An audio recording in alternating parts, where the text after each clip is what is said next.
byth eto o bethau drwg a bethau da.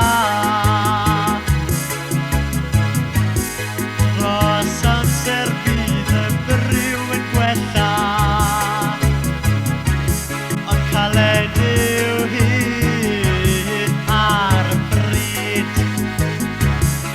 i dalu bris mor ddrud,